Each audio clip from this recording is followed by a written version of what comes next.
Graças a Deus. Saúdo a igreja de Deus com a paz do Senhor, amém? Amém. Quem está feliz com Jesus, meus irmãos? Quem pode dar uma salva de palma para Jesus bem alegre? Graças a Deus. Meus irmãos, louvo a Deus, agradeço o Senhor pela oportunidade que Deus concede de estarmos aqui na casa do Senhor para prestarmos a Deus um culto racional. Lembrando aos meus irmãos que hoje é o encerramento da campanha Eis que faço nova todas as coisas. Hoje nós estamos encerrando a campanha e tenho certeza que Deus tem vitória para a nossa vida. Lembrando que em tudo Deus, o Senhor, Ele nos prova, mas Ele também é Deus que prova e também é Deus que nos aprova. E por isso nós estamos felizes com o trabalhar de Deus. E louvo a Deus por cada um dos meus irmãos, das minhas irmãs, por todos que aqui estão na presença de Deus, todos os ouvintes. Tenho certeza que Deus tem uma palavra para nós nessa noite, amém? Meus irmãos, desculpe pelo áudio, A gente está sem, na verdade, a energia na sua carga máxima, está funcionando só uma fase, e aí os aparelhos não funcionam, Estamos aqui, dificuldade, sem ventilador, sem o umidificador, enfim. Então, os irmãos nos perdoem, não é problema nosso, é problema da empresa de energia, ou enfim, algum transformador, mas Deus há de nos dar vitória. Por isso eu peço aos irmãos que estejam atentos, ou que puder chegar um pouco mais para frente, para poder ouvir melhor a palavra, por favor. Eu tenho certeza que Deus recompensará a vida dos meus irmãos por isso, amém? Vamos ler a palavra de Deus em Apocalipse, capítulo de número 21, verso de número 5, onde é o tema da nossa campanha. Apocalipse, capítulo de número 21, Apocalipse é o último livro da Bíblia. Vai lá no final, é Apocalipse. Então, capítulo 25, penúltimo capítulo, aliás, capítulo 21, é o penúltimo, no verso de número 5. Glória a Deus.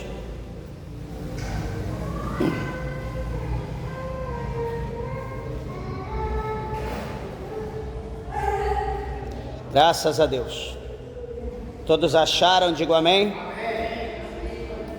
Capítulo 21 de Apocalipse, verso 5 diz assim: E o que estava sentado sobre o trono disse: Eis que faço novas todas as coisas. E disse-me: Escreve, porque estas palavras são verdadeiras e fiéis. Amém? Agora, meus irmãos, vamos abrir a nossa Bíblia em Êxodo, segundo livro da Bíblia. Êxodo, capítulo de número 3. Por favor, o segundo livro, o primeiro é Gênesis, e acabando Gênesis, então temos Êxodo. Após o capítulo 50 de Gênesis, temos o livro do Êxodo.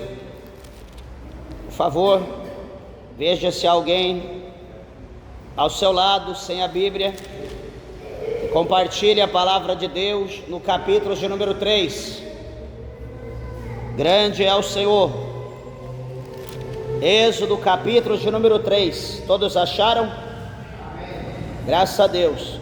Está escrito assim, meus irmãos, verso de número 8. Portanto, desci para livrá-lo da mão dos egípcios e para fazê-lo subir daquela terra a uma terra boa e larga, a uma terra que mana leite e mel, ao lugar do cananeu e do eteu e do amorreu e do ferezeu e do eveu e do jebuseu. E agora eis que o clamor dos filhos de Israel chegou a mim, e também tenho visto a opressão com que os egípcios o oprimem. Vem agora, pois, e eu te enviarei a Faraó, para que tires o meu povo e os filhos de Israel do Egito. Amém? Podeis assentar, meus irmãos. Desocupe vossas mãos e dê uma salva de palma para Jesus. Que glória!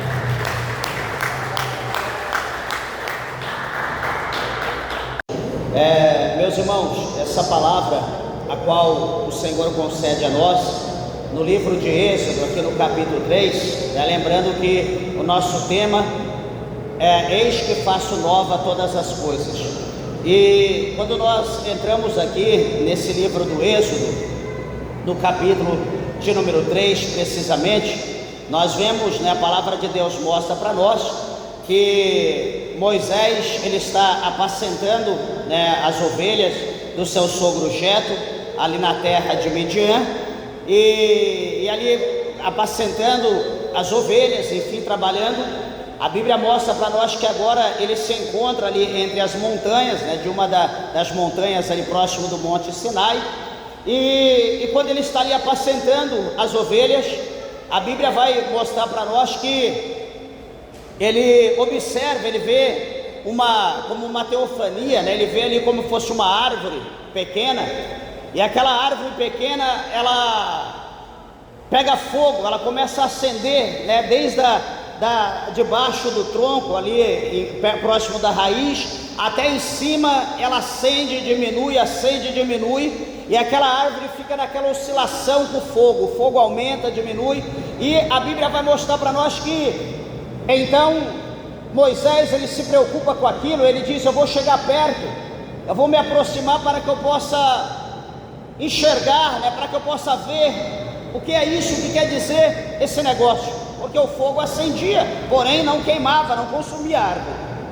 Então ele vai se aproximando. Quando Moisés ele se aproxima, em meio ao fogo que estava naquela sarça, ele vai ouvir uma voz, e aquela voz não vai falar outro nome, não vai dizer ei, psiu, não, aquela voz vai direcionar direto, e vai dizer: Moisés, Moisés, descalça a sandália do teu pé, ou seja, tira o sapato do teu pé, porque o lugar que tu está, a terra que tu está é santa.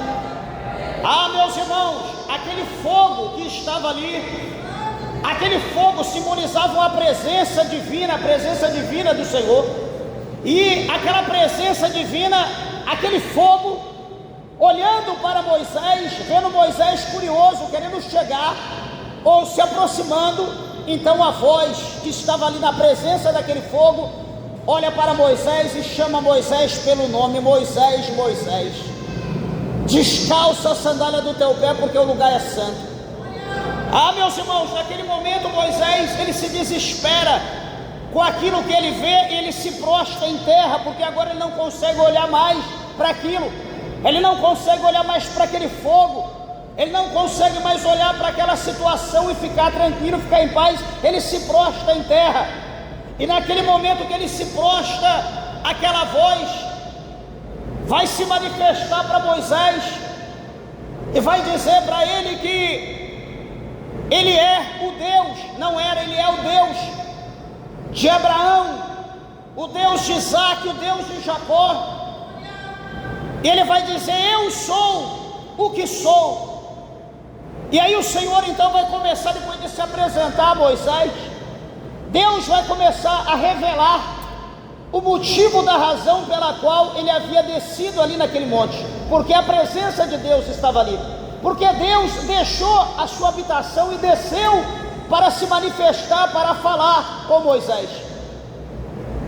Veja que o Senhor vai dizer: Moisés, eu tenho ouvido e visto, eu tenho ouvido o clamor do meu povo e tenho visto as aflições, o que o meu povo tem passado na terra do Egito. Meus irmãos, veja bem que Deus, ele sabe de tudo, Deus, ele vê tudo. Só que o que é interessante, que a nação de Israel, que começou a proliferar na terra de Gósen, lá no Egito, havia sido um pouco mais de 50 pessoas, e aquelas mais de 50 pessoas se tornam agora já milhares de pessoas, na terra de Gósen. Estão lá muitíssimos judeus. E o que vai acontecer?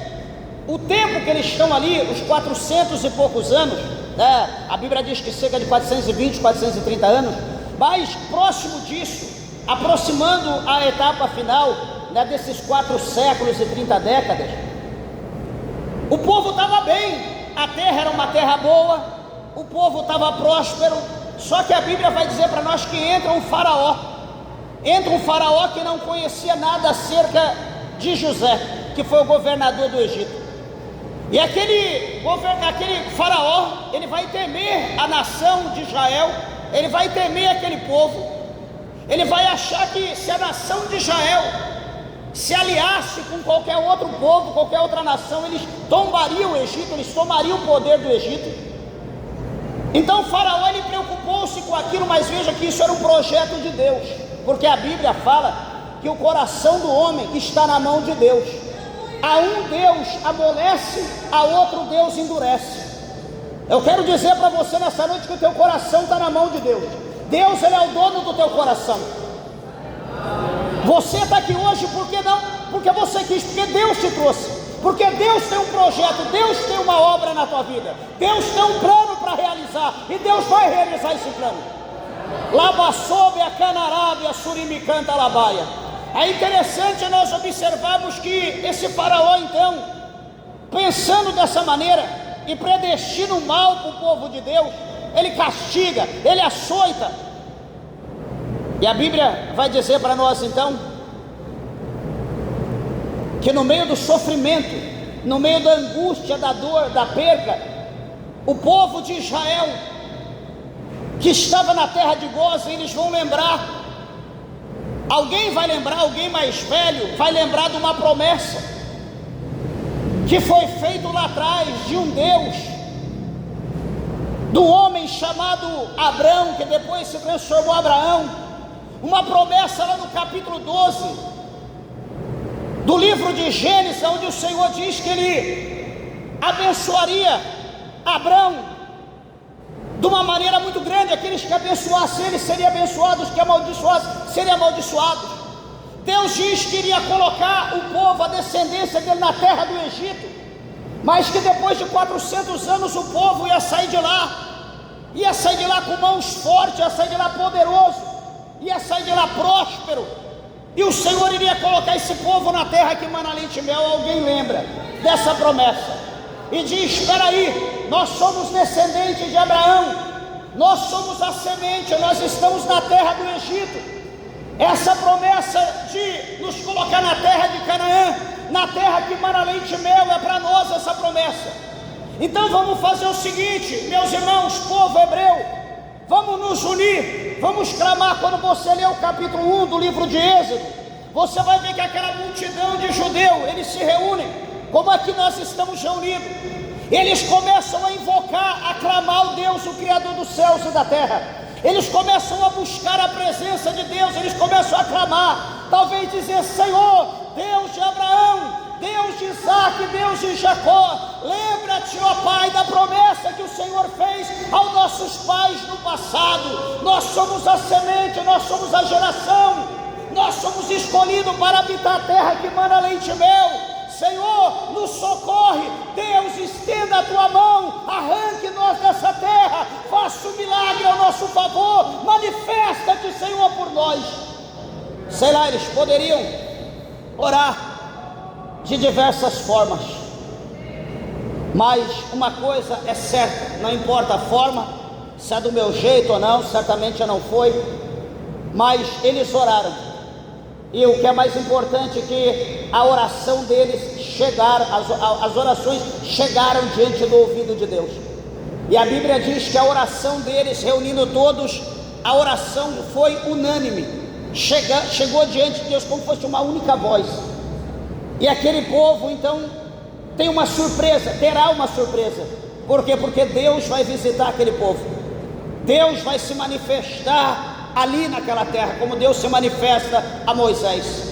E Deus vai dizer que ele viu tudo o que estava passando, e que agora Deus decidiu descer para tirar o povo dele daquela terra e colocar numa terra que mana leite e mel. Qual é o tema da nossa campanha? Eis que faço nova todas as coisas. Esse é o tema. Então, meus irmãos, para nós entrarmos aqui na mensagem, é interessante uma coisa: para nós vermos o novo de Deus na atual situação que nós vivemos, nós precisamos passar pelo processo, pela moinha de Deus, pela peneira de Deus, pelo crivo da peneira de Deus. Ou estamos na frigideira de Deus, sendo provado pelo Senhor, para que então nós possamos, depois de ser provado, ser aprovado e alcançar então esse novo, essa promessa que Deus tem na nossa vida. É bonita essa palavra, é bonita, só que essa palavra é uma palavra que não pode ser para todos.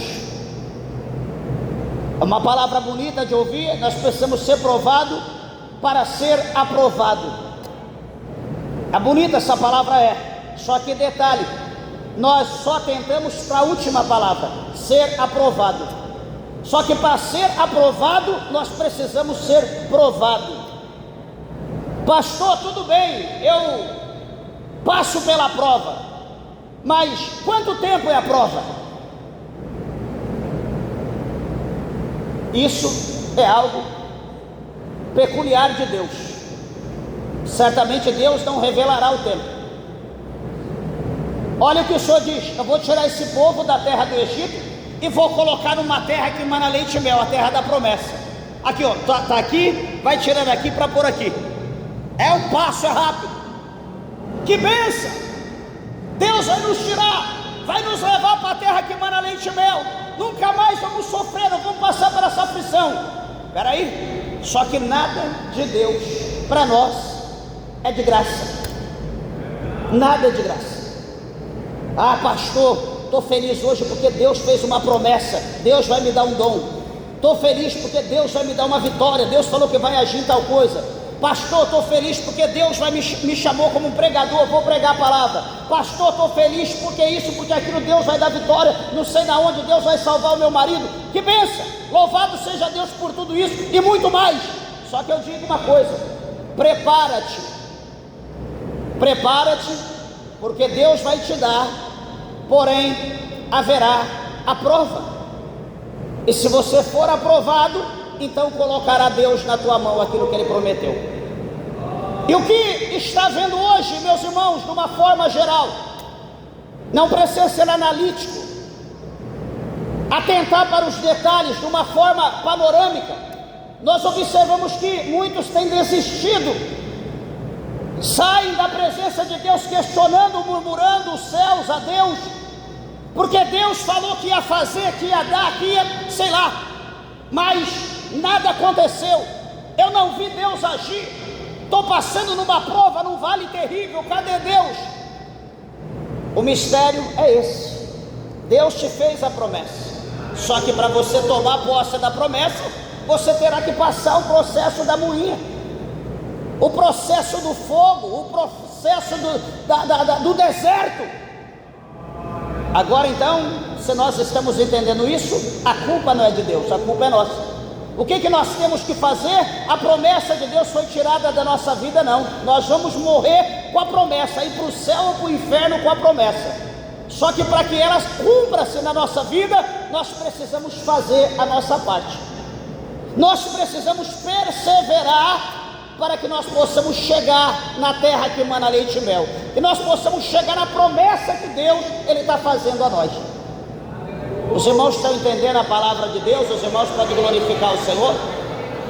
Porque nós vamos entender isso, meus irmãos. Aqui na palavra de Deus nós vamos entender. Porque muitas pessoas começam com aquele entusiasmo, sabe, aquela alegria, orando direto, buscando, louvando, querendo pregar, evangelizar, fazer de tudo num dia só, como se não fosse viver mais.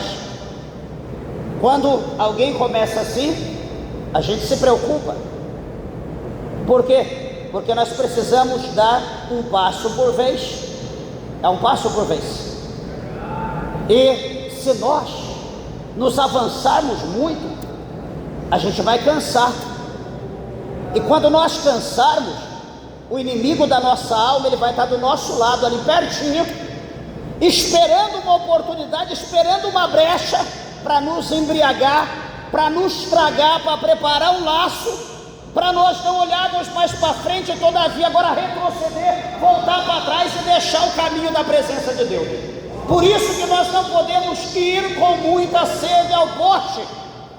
Nós precisamos perseverar um passo por vez. E nós vamos entender aqui a palavra do Senhor. Não vou atentar muito para a situação da remoção do povo do cativeiro, mas aqui Deus apresenta Moisés. Deus envia Moisés até o Egito, e lá no Egito então o Senhor opera por intermédio de Moisés, atinge todos os deuses ali que os egípcios confiavam, que eles acreditavam, principalmente nos primogênitos, e então o Senhor tira o povo da terra do Egito. O povo saiu de lá, presta atenção, o povo saiu de lá feliz, o povo saiu de lá alegre, porque eles saíram com uma promessa que eles iriam tomar posse da terra que mana leite e mel. Então eles acharam que eles iriam dar 1 ou 2 passos, 3 passos, e eles já estariam na terra que mana leite e mel. Eles já estariam na terra da providência. Eles já estariam na terra que cada cacho de uva precisava ser levado em 2 homens. Cada uva certamente dava para uma família inteira comer uma uva só, talvez com uma melancia ou menos um pouco, a dimensão. Era coisa próspera, coisa boa. A terra era uma terra frutífera, é uma terra próspera. Então imagina que o povo sai dali arregalado, esplêndido, alegre, feliz da vida, porque eles iam tomar essa terra. Talvez eles ignoram a dor, eles ignoram o problema, eles ignoram a dificuldade, eles não se preocupam com nada que ficaram, porque eles estavam olhando para algo melhor, eles estavam olhando para algo maior, eles estavam olhando para algo tremendo que jamais eles poderiam por si próprios fazer, a não ser o próprio Deus. A alegria era imensa. Imagina você, quando você está em casa e esperando aquela ligação, daquele processo, daquela bênção, e você está ali numa prova que só misericórdia, e você recebe aquela mensagem, aquela ligação, e você se alegra, e quando você chega lá o negócio vai além, muito além daquilo que você esperava. É uma alegria, né, que é impossível a gente comentar. Então o povo estava desse jeito, o povo estava feliz, alegre, não se preocupava com nada. E eles seguem o deserto. O deserto é fichinha para nós. Vamos caminhar o deserto, vamos para onde Deus quiser, desde que Ele nos coloque na terra.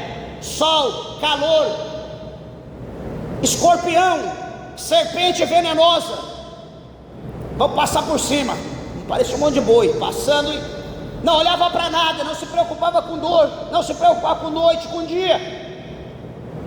Até que eles chegam num lugar que Deus disse: olha, Moisés, vou colocar esse povo aqui, entre as montanhas, entre o mar vermelho, entre o deserto, porque eu quero provar a fé desse povo.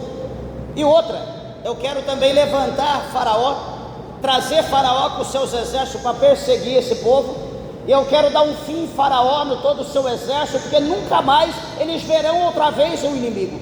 Eu vou acabar com eles. Então Deus revela para Moisés, e Moisés fica em paz, ele conhece Deus.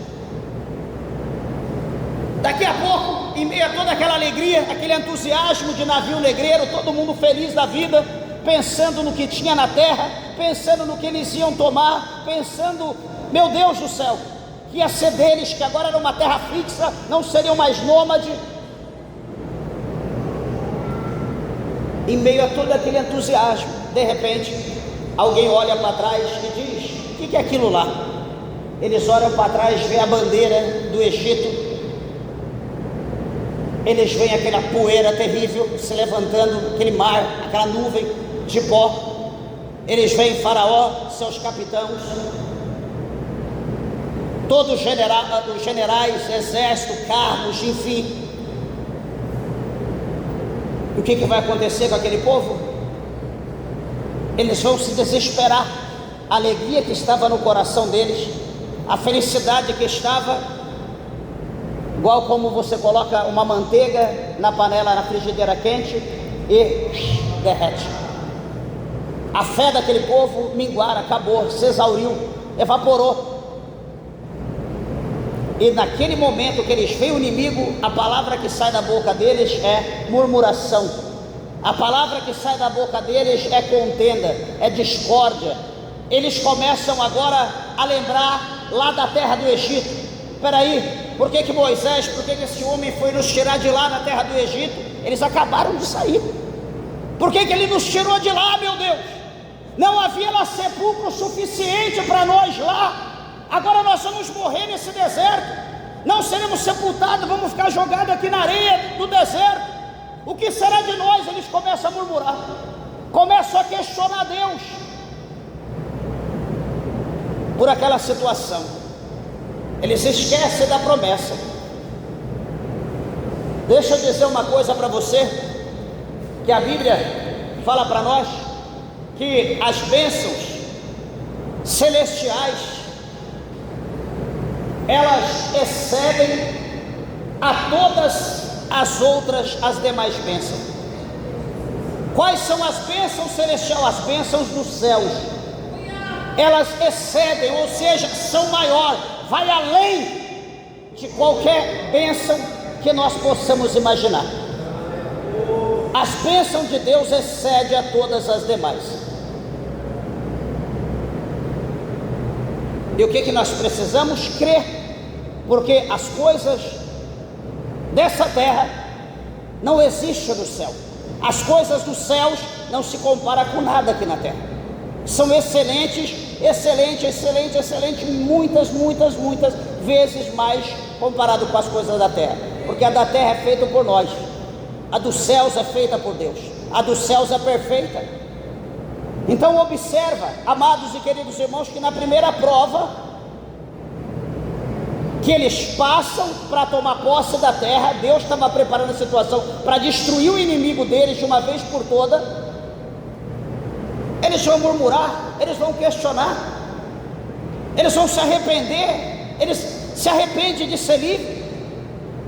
Eles agora não querem mais ir para a terra que mana leite e mel, eles querem se render, eles querem ficar todo prostrado com a cara no pó, pedindo perdão para Faraó, que Faraó levasse eles como escravo de novo, mas que não os matasse ali. Eles queriam voltar a ser escravo, construir sem matéria-prima, ficar sem comer, ser açoitados. Eles preferiam isso do que ter liberdade.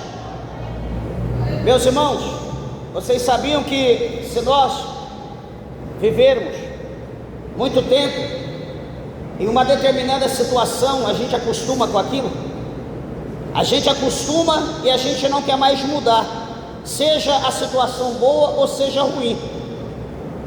Todo ser humano ele tem essa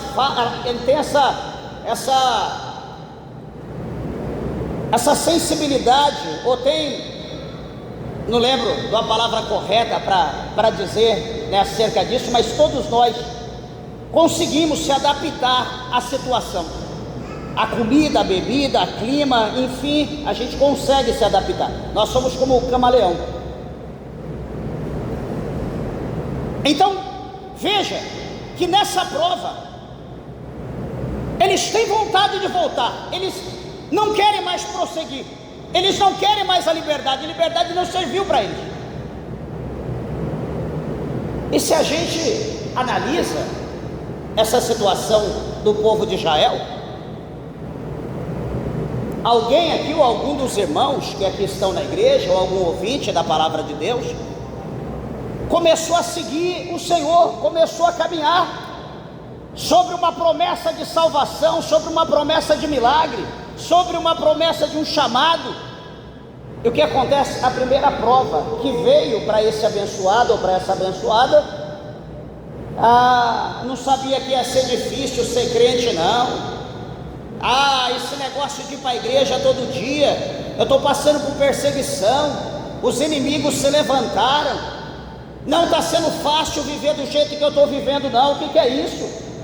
Deus me tirou do mundo para poder viver essa prova dentro da igreja, todo mundo me perseguindo, e etc, ou seja, em vez de nós nos humilharmos, mergulharmos no oceano do Espírito, em vez de nós buscarmos graça de Deus, em vez de nós buscarmos o poder de Deus, em vez de nós jejuarmos, orarmos, nos consagrarmos, pedir para Deus da força, da graça, para nós passar por aquela prova, nós vamos olhar para trás, ver os amigos, aqueles que eram nossos amigos, tudo ali, vem, volta, esse negócio não é para você não. E você tentando ir, o inimigo volta, teus amigos estão lá, como que eles estão bem, olha como que eles estão felizes, e você aí, esse negócio de crente, olha a prova que você está passando. Só que o inimigo, ou nossos olhos, quer ver só a prova, quer ver só o problema. O problema é que nós estamos diante dele. Só que o inimigo, ou alguma outra pessoa, ou poucas pessoas, vão revelar para nós: ó, fica firme, é necessário ter a prova, é necessário ter o processo, porque a vitória virá posteriormente. Aquilo que Deus falou virá depois. E se você retroceder, se você não seguir em frente, você não será abençoado, você não verá o milagre de Deus. Então, se aquilo que Deus falou é útil para a tua vida, você tem interesse, você vai cambalear e vai agarrar ali no paletó de alguém, no meu, e vai dizer: não, então me ajuda, eu vou seguir, vamos embora, sobe aqui no pescoço, nas costas, vamos caminhar, vamos junto. Eu quero ver a tua vitória é minha, nós vamos vencer. Aí, se for uma pessoa que olha para aquele chamado, para aquilo que Deus falou, e não dá tanta atenção, não é algo que mexe com ele, ele olha para aquilo e ignora, deixa isso para lá. Ele volta com a galera, com o povo de antes, e vai embora e esquece as promessas de Deus. Assim o ser humano está vivendo hoje, assim as pessoas estão vivendo. Só que o que Deus vai fazer? Deus vai mostrar para Moisés que Deus, ele abre porta aonde não há porta. Qual é o nosso tema? Eis que faço nova todas as coisas. A situação ali não tem solução, o problema ali é insolúvel, não tem porta, não tem janela, não tem ali brecha. Eles estão ali no triângulo, não tem para onde ir. Mar, montanhas, deserto, inimigo, não tem para onde ir. Igreja, quantos de nós estamos vivendo essa situação? Montanha, mar, deserto e o inimigo astuto. E o que nós estamos resumindo? Qual que é o nosso pensamento em meio a essa situação? Se render para o inimigo? Se dar para ele? Se tornar sendo escravo, capacho do inimigo? Ou dizer: inimigo, nos perdoe, nós erramos, vamos dividir aqui os negócios, você segue o teu caminho, eu sigo o meu, mas vamos dividir a bênção? Ou você pode dizer: peraí, inimigo, olha o que Deus fez lá dentro, olha o que Deus fez lá no Egito, você não será nada diante do meu Deus. Nós vamos clamar, nós vamos lutar, Deus vai me dar poder, Deus vai me dar autoridade, Deus vai me dar graça, vai dar unção, e eu irei, inimigo, diante de ti, em nome do Senhor dos Exércitos que você veio afrontar. Eu irei agora em nome do Senhor dos Exércitos, eu verei a tua queda, porque não é eu que vou te derrubar, Deus vai me usar como instrumento, e eu verei a tua queda agora. Essa é uma opção. E quantos de nós optamos por isso? Poucos. Talvez só Moisés, que já havia vivido outras coisas, talvez ele poderia acreditar. O crente, quando ele vive muitos processos, o crente, quando passa por muitos processos na vida, ele fica com a pele grossa, ele aguenta os açoites, ele vê, quando o Senhor Deus faz uma promessa, ele já logo pensa: opa, Deus prometeu, Deus vai fazer algo, então já deixa eu me preparar, porque vai vir prova. Já deixa eu me preparar, porque vai vir alguma coisa. Já deixa eu descer na olaria, deixa eu começar a fazer campanha, deixa eu começar a pedir graça, deixa eu começar a pedir poder, porque eu sei que a luta ela não será fácil, mas o Senhor que me deu vitória até aqui, que me guardou, que me abençoou até aqui, que me fez essa nova promessa, certamente Ele será comigo e eu vencerei, em nome do Senhor dos Exércitos. O crente, quando ele passa por prova, ele fica tranquilo, nada abala ele, porque ele sabe que o Deus dele é Deus de vitória, Deus não perde nenhuma batalha. Quando você vê crente desistindo, retroceder, é porque ele não tem experiência, ele não tem negócio com Deus, ele não é um crente firme. Ele é um crente ali, meia boca, é aquele crente que está com o pé dentro da igreja, outro no mundo. Ele não sabe se serve a Deus, se serve o mundo. Ele não tem uma visão se ele quer ir para o céu, se ele quer ir para o inferno. Para ele tanto faz como tanto fez. Ele quer vir para a igreja ou quer saber de Deus só para Deus dar alguma vitória material, alguma coisa do gênero. Fora isso, ele não quer saber de Deus. Ele não está preocupado com salvação. Mas aqui tem um povo que está preocupado com a salvação da sua alma. Vai dando glória, vai adorando, vai glorificando a Deus, porque Deus quer te dar força, te dar graça. Bendito é o nome do Senhor. Meus irmãos, é interessante essa palavra, porque o Senhor vai falar para Moisés: Moisés, o que tu tens na tua mão? Moisés vai dizer: Senhor, eu tenho uma vara, eu tenho aqui um cajado. Moisés, então toca nas águas. Moisés, toca esse cajado nas águas. Veja, meus irmãos, que dá a entender como aquela água, como se fosse um grande caminho que tivesse fechado. Aquele cajado era como se fosse uma chave que seria colocado ali na fechadura e iria abrir aquela porta. Só que o mar não abre ali de frente, o mar abre lá do outro lado. Começa a ser aberto o mar do outro lado, né? Talvez passa da noite para o outro dia, até que chega o momento que abre o mar, e o Senhor fala para o povo entrar naquela água. A Bíblia diz passar em meio ao mar, e o povo passa, e a Bíblia diz que eles passam em terra seca. Eles vão caminhando em terra seca e vão passando, vão embora. Eles precisavam chegar do outro lado, o destino deles era a terra que emana leite e mel. O problema ali era grande, o problema ali era difícil, mas Deus havia aberto uma porta no deserto, ou no mar. Deus abriu um caminho no mar. Isso mostra para o povo de Israel, isso mostra para mim, para você, que o Deus dos hebreus, o nosso Deus, que é o mesmo, Ele é mestre em causas impossíveis. Abrir mar é impossível. Não existe alguém que diga: eu vou abrir mar. Não, se Deus não abrir, ninguém abre. E se alguém tiver fé, autoridade para abrir o mar, ele vai preocupar: peraí, mas o que vai acontecer lá do outro lado? O mar vai recuar, vai abrir, certamente vai transbordar para o lado de lá ou para o lado de cá. Como que vai ficar lá atrás? Ou enfim, a preocupação dele não deixará o milagre acontecer. Mas nós não precisamos nos preocupar com as consequências. Nós só precisamos crer que todo o poder pertence a Deus, e que nós só devemos seguir as ordens do Senhor para que as demais coisas Deus faça por nós.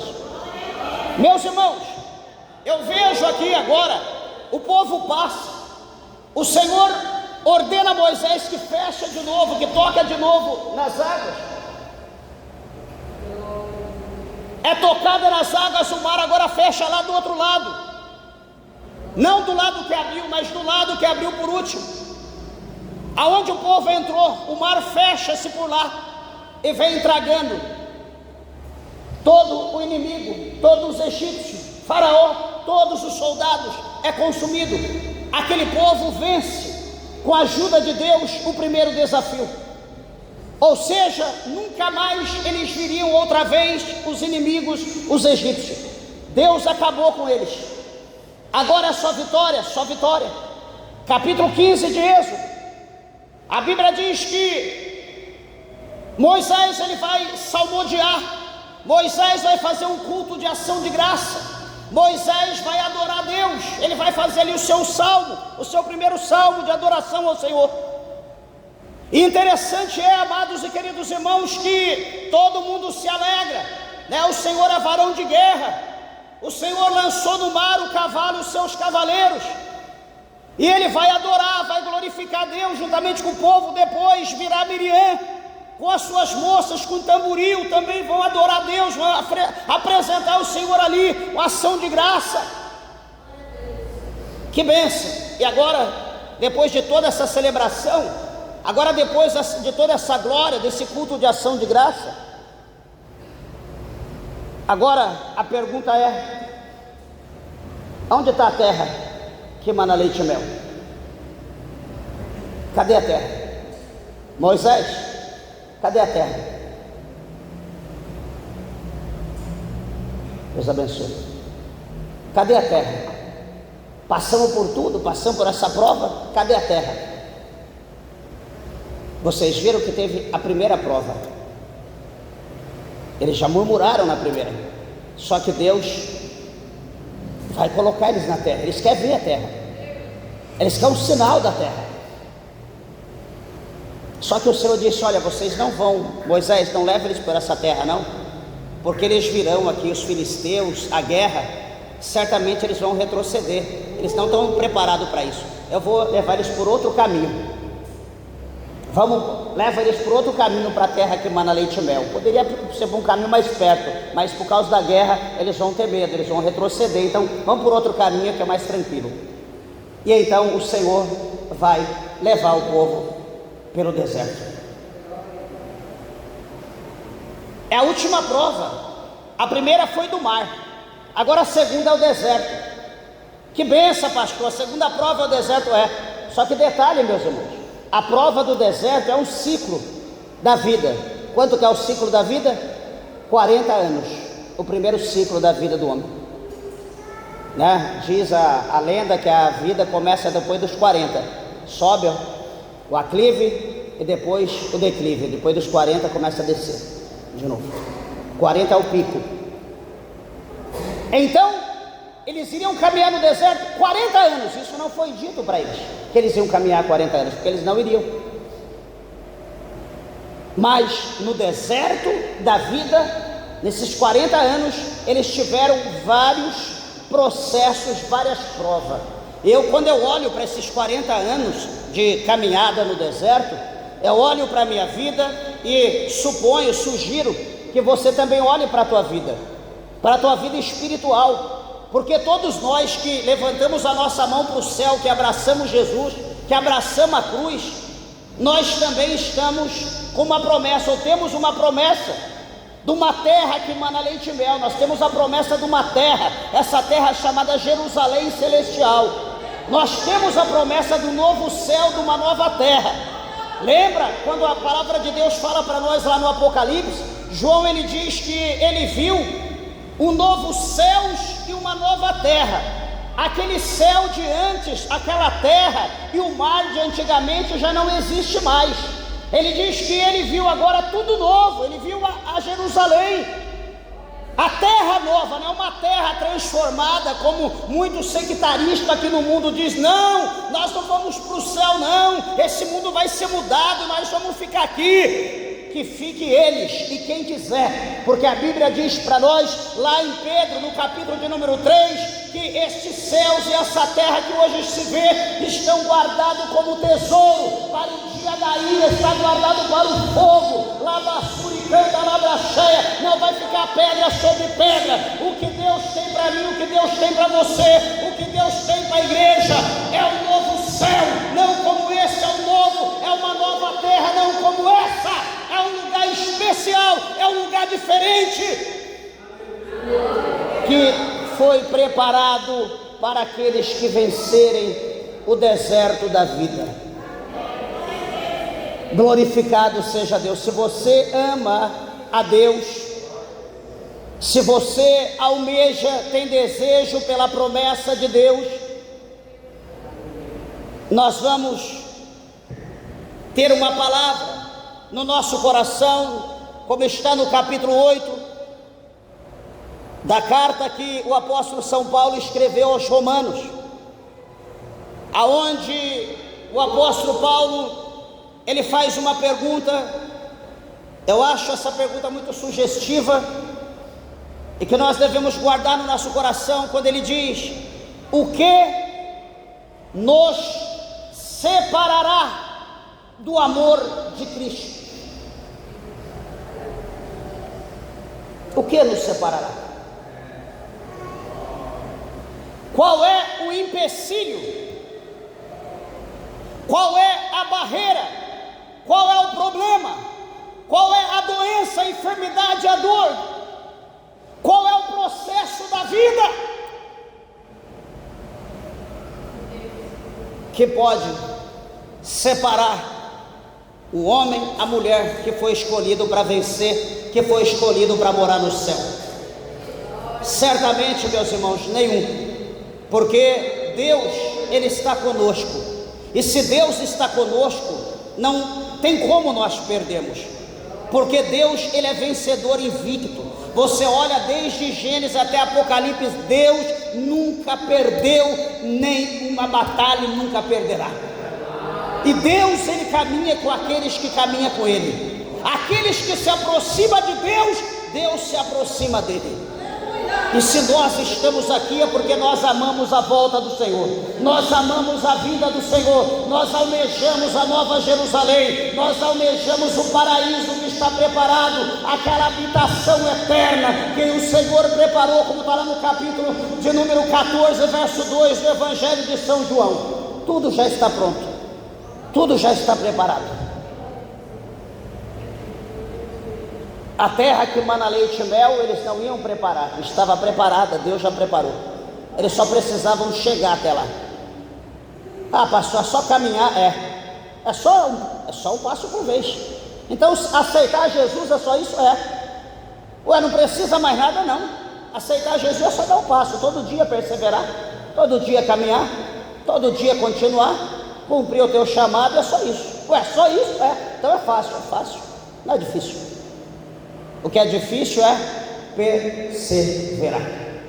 Essa palavra perseverança que é difícil de ser cumprida, porque hoje ninguém quer perseverar mais. Veja uma criança de 4, 5 anos, estava vendo sábado em pessoa, e a criança não quer ir mais para a escola, está cansado já da escola. Quer dizer, na escola é prézinho, né? Acho que é o pré, alguma coisa assim. Nem está no primeiro ainda.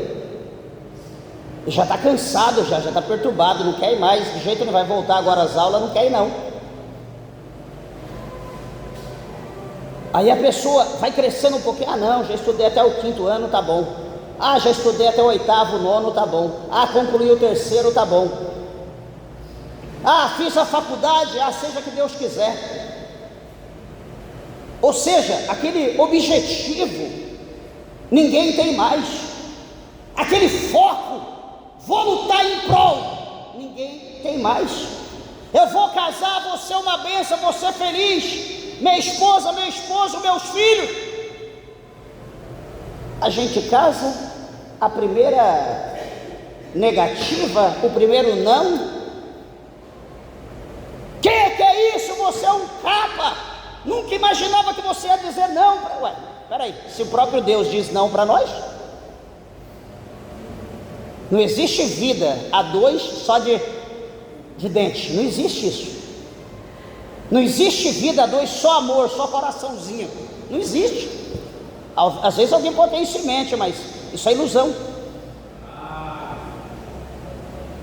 Ou seja, nós temos um objetivo e fizemos uma promessa. Qual é? Até que a morte os separe. Então, independente que esteja bom, que esteja ruim, que me agradou ou não, pensei que era isso ou não, independente que é áspero ou não, eu preciso ir até o fim. Eu fiz uma promessa e Deus estava diante da promessa. Eu preciso ir.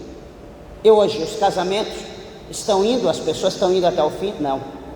Aí eu pergunto, qual é o exemplo que nós daremos amanhã para os nossos filhos, sendo que nós não estamos conseguindo romper, cumprir com a nossa promessa que nós fizemos diante da tribuna, diante do altar de Deus? Qual será o exemplo que nós daremos aos nossos filhos? Eu lembro uma situação, numa ocasião, meu pai foi corrigir o meu irmão, foi dar uma dura nele, já estava casado. Ele olhou para o meu pai e disse: com que autoridade o senhor me chama a atenção acerca disso? O senhor já olhou para o senhor, para o que o senhor fez, o que o senhor fazia? Eu não esqueci não, o senhor não lembra, eu vou lembrar o senhor. Meu pai fechou a boca e não tocou mais na situação.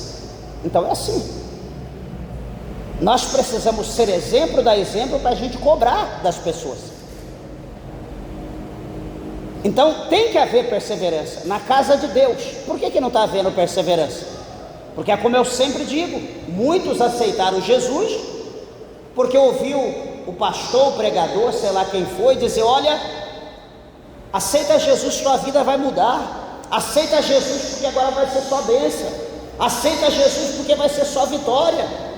E você está cansado das coisas do mundo, aceita Jesus. Olha, Deus vai te dar um emprego novo, Deus vai te dar uma esposa, Deus vai te dar um esposo, Deus vai te dar dinheiro. Olha, vem aqui e conta que a benção. Eu vivia um miserável, eu vim para a igreja em 2 meses, sou empresário, tenho apartamento, tenho casa. Mentira. E assim sucessivos testemunhos ou invenções mentirosas. E todo mundo aceita Mamon travestido de Jesus, achando que Jesus vai transformar a pessoa, um ser humano, num milionário, da noite para o dia. Se Deus quiser, amém. Se Deus não quiser, nós vamos ser o que nós somos. Só que nós precisamos entender, presta bem atenção, igreja, que nós levantamos a mão para os céus, nós pedimos para Jesus segurar a nossa mão, nos aceitar. Sabe para quê? Para morar no céu. Nós não aceitamos Jesus para ter uma vida diferente nessa terra. Nós aceitamos Jesus para ir para o céu. Se você aceitou Jesus por outra coisa, aceite Jesus hoje de verdade. Aceite Jesus gostoso, aceite Jesus com gozo hoje nessa noite. Abra o teu coração e diga: Senhor Jesus, eu quero te receber, eu quero te aceitar como o único, suficiente Salvador da minha alma, porque eu quero morar no céu. Eu quero que o Senhor me livre a minha alma do inferno, eu quero que o Senhor me liberta desse mundo e me prepare para o céu. Esse é o foco, esse é o objetivo. Nós aceitamos Jesus porque em nenhum outro nome há pelo qual nós possamos alcançar a salvação, a não ser pelo nome de Jesus Cristo. Não existe outro nome, outra pessoa, outro meio. Não existe condição, não existe meios na terra que nós possamos lutar para alcançar a salvação, a não ser receber Jesus na nossa vida. Então nós aceitamos Jesus para ir para o céu. Resumindo, estando bom ou estando ruim, eu vou continuar com Jesus, porque eu aceitei Jesus para ir para o céu. Se Jesus quiser me dar vitória, benção.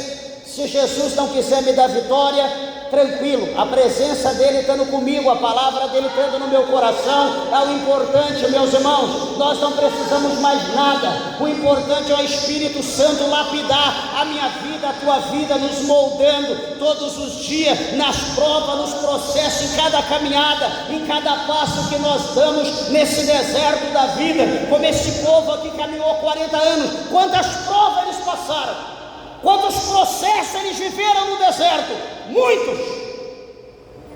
Só que chama a atenção, eu vou encerrar, só que chama a atenção que de todas as provas que veio sobre eles,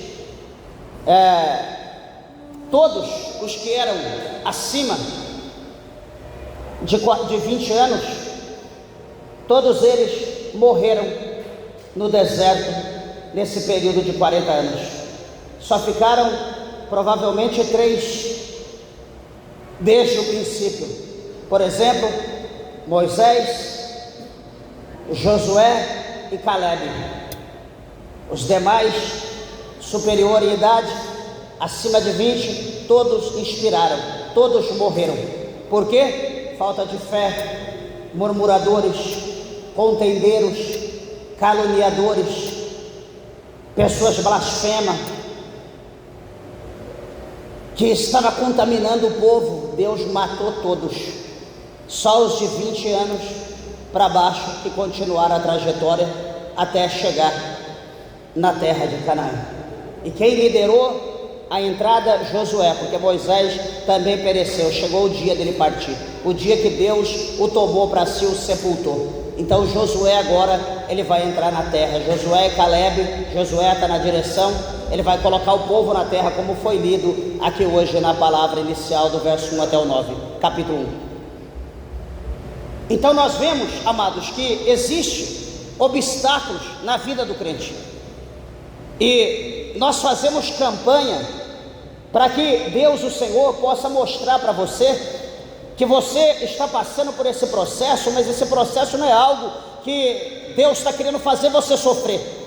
Deus está te lapidando, Deus está tornando você num novo homem, Deus está tornando você numa nova mulher, Deus está concentrando na tua vida poder, autoridade, unção, virtude, para que quando você pôr a mão sobre o doente, para que quando você pôr a mão sobre uma pessoa que está ali possessa, no nome de Jesus a enfermidade vai embora, o demônio vai cair por terra, você vai ver milagre, você vai ver libertação, você vai ver transformação, você vai ver o sobrenatural da parte de Deus. Por isso, meus irmãos, que é bom, é necessário passar pelo deserto com Deus, é necessário passar pela moinha, porque assim como o Senhor, como a Bíblia mostra para nós que o ouro, ele é provado, ele é passado no fogo 7 vezes, cada vez que ele passa ele se torna mais puro, assim também o nosso Deus, ele prova cada servo, cada serva na sua presença. Não pensa que Deus vai te trazer do mundo, do jeito que você está cascudo, todo sujo,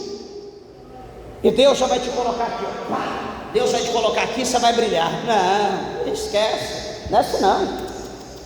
O ouro, para ele estar aqui, ó, está aí no teu dedo. Se ele falasse, se ele pudesse expressar a dor, o sentimento que ele teve lá atrás, se ele pudesse, mas ele não, é impossível.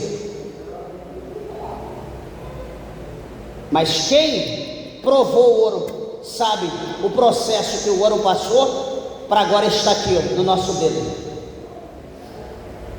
Quem provou sabe, quem passou ele no processo sabe, e Deus sabe, como ele é o artífice, como Deus ele é o construtor, ele sabe o que cada um de nós tem passado.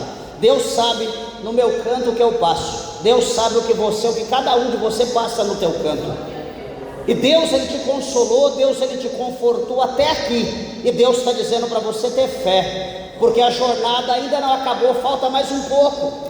Talvez nós já estamos quase ao findar do deserto, talvez agora o próximo processo que está diante de nós possa ser o Rio Jordão, o penúltimo processo. Ué, mas é o último não, o penúltimo, ou talvez o antepenúltimo. Por que o antepenúltimo? Porque precisa atravessar o Jordão. Como atravessar o Jordão? Deus vai preparar uma forma que o Jordão vai ser aberto e o povo vai passar. Beleza, agora é o último, tá bom, pode ser o penúltimo. Problema, qual é? As muralhas de Jericó, impenetrável,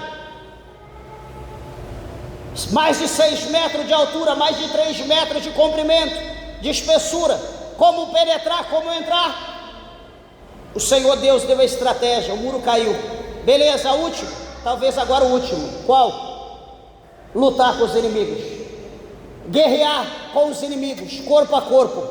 Eles nunca haviam enfrentado, nunca haviam passado por uma batalha tão intensa quanto aquela, mas era a batalha final, e eles passaram por aquela batalha final.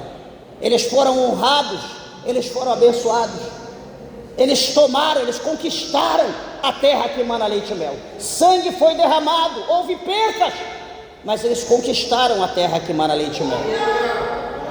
E para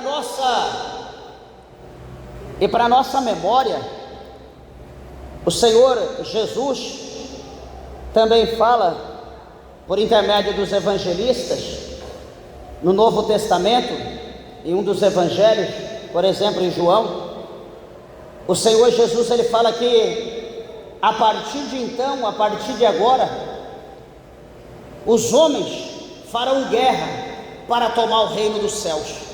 Em outro evangelho ele diz que o reino dos céus será tomado à força. Se farão guerra para tomar o reino dos céus. Mas, pastor, guerra com quem? Então vou arregaçar a manga e já vou sair daqui chutando, batendo, dando soco. Não é isso não. A guerra é contra a gente mesmo. É o que está no capítulo 6 de Efésios. É o que Paulo fala a partir do verso 10, que a nossa luta, ela não é contra a carne e nem sangue. Ou seja, se a nossa luta não é contra pessoas sanguíneas ou carnais, Então a nossa luta é contra quem? É contra as potestades, é contra Satanás, é contra o inimigo, que usa o pecado que habita dentro de nós, para colocar fraqueza, para colocar desânimo, para colocar cansaço, para colocar falta de perseverança, para colocar contenda, para colocar inveja, para colocar murmuração, para que por intermédio desses artefatos, individualmente, cada pessoa não tenha mais força para lutar, não tenha mais força para ir à igreja, não tenha mais força para fazer a vontade de Deus, não tem mais vontade de seguir o chamado que Deus tem na vida dele. Entregou a credencial, não quer ser mais obreiro, não quer ser mais ministro, não quer ser mais dirigente de igreja, não quer ser mais missionário. Ele parou. Não dá, eu não aguento mais, chega, não estou vendo vitória. Meus irmãos, eu não quero ver nada além de céu aberto.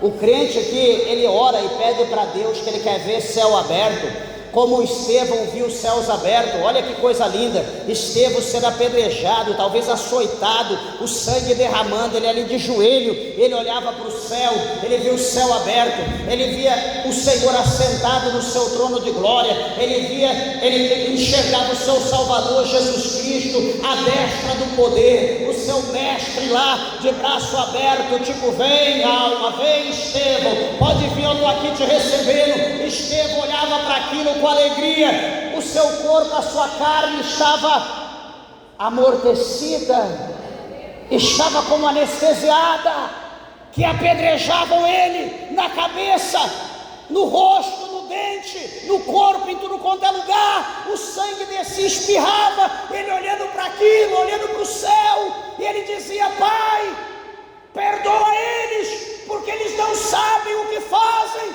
E ali então ele expira, ele morre, ele é recebido no céu.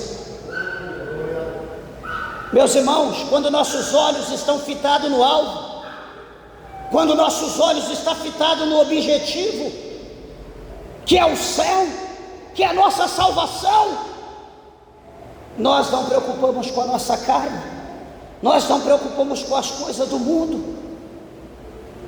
É lamentável, eu finalizo dizendo para os irmãos, né? A gente vê que todo mundo quer ir para o céu, né? Todo mundo quer ir para o céu, ó. Só que ninguém quer morrer. Ninguém quer morrer. Se eu perguntar quem quer ir para o céu, quem quer morrer hoje para ir para o céu, Deus me deu poder para te matar para você ir para o céu. Não, o sangue de Jesus tem poder. Quero viver 100 anos, 200, como já ouvi esses dias. Quero ter filho, filha, bisneto, sei lá, desejo teu. Eu estou aqui, chegou a minha vez, Senhor, não estou agarrado em nada, eu vivo para Deus. Não vejo problema nenhum em ir para o céu. Sua esposa, seu carro, seu bem, a igreja, Deus vai cuidar de tudo como Ele cuidou até hoje. Eu não cuido de nada, quem cuida é Deus. Então, se nós tivermos esse objetivo na nossa vida, o nosso alvo é o céu, meus irmãos, nada nessa terra vai nos impedir de caminhar. Porque é meu trabalho, não, porque é minha esposa, não, porque é meu esposo, não, porque é meu negócio, não, o nosso negócio é o céu, e o céu está acima de tudo e de todos.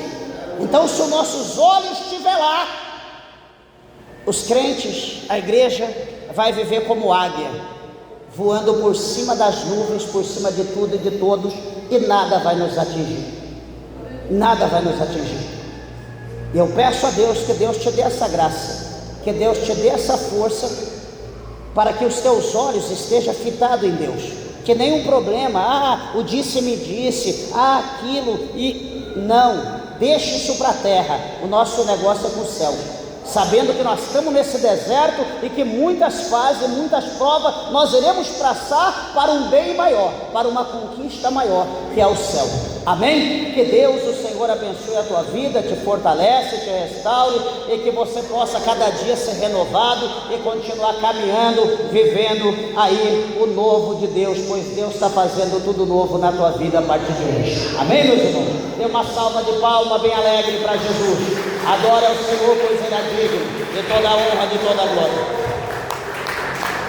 Glória a Deus, aleluia.